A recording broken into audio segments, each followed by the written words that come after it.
زارې مې ډېرې ورته وکړې نو جانان د تور له حد نه غږ نه راکوينه زه چې په قبر یې تېرېږم نو په دواړه لاسه ورته کړمه سلامونه اشنا چې کله مې ژوندی و نو یا څنګ په څنګ به په هر لورې ګرځېدونه اوس خو په تور لحد کې پروت دی نو ځکه واړې وړې سلګۍ پسې کومه وای زما ژوندون یې په انګار کړنو لکه مجنون په تور غرو ژوند تېرومه جانان یو ځل ردرومه په خوبونو کې ناست یم هر وخت په سوچونو کې ډېره ته یادېږې جانان یو ځل ردرومه په خوبونو کې ناست یم هر وخت په سوچونو کې ډېره ته یادېږې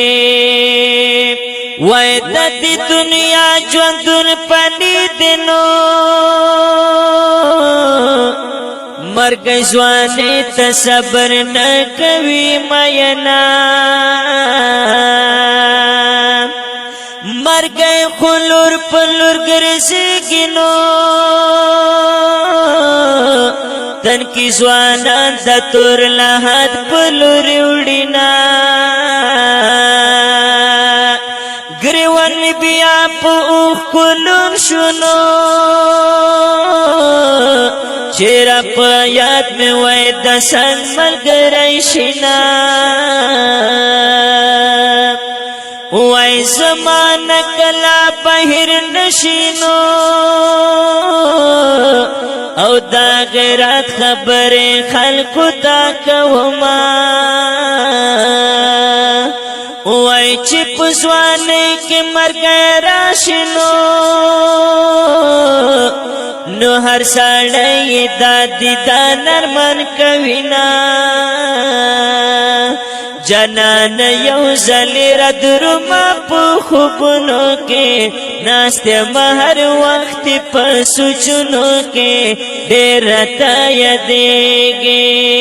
جانان یو ځل ردرومه په خوبونو کې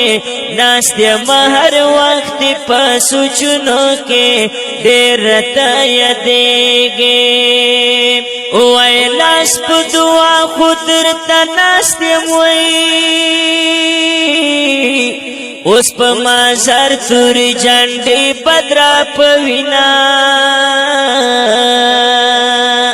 للی زمانه خو جدا شنو او تصویرونو تا د اوښکې تویومه اوس په سوچونو کې راګیر یم نو د غم ټلونه مې هر وخت زنګوینه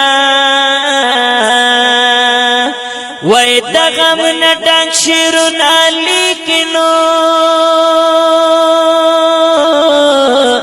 د زړه راګونه مې نوروالی غوسوینه وای عمر علی حق سره بس کړنو دست مصری مې نور په زړه سورې کوينه عمر علی حق سره بس کړنو دست مصری مې نور په زړه سورې کوينه جانان یو ځل ردرومه په خوبونو کې ناست یم هر وخت په سوچونو کې ډېره ته یادېږې وای جانان یو ځل ردرومه په خوبونو کې ناست یم هر وخت می پسوچنو کے دیر تا یادیگے دیر تا یادیگے دیر تا یادیگے د غمجن مصری په आवाज د محترم رور عصمت الله جرار او شاعر د ډیر محترم عمر علي خاکسار او ریکارډینګ حافظ اسف الله خیلی ډیجیټل ساوند سټوډیو بنو وسه زاري می ډیر ورته وکړنو جنان د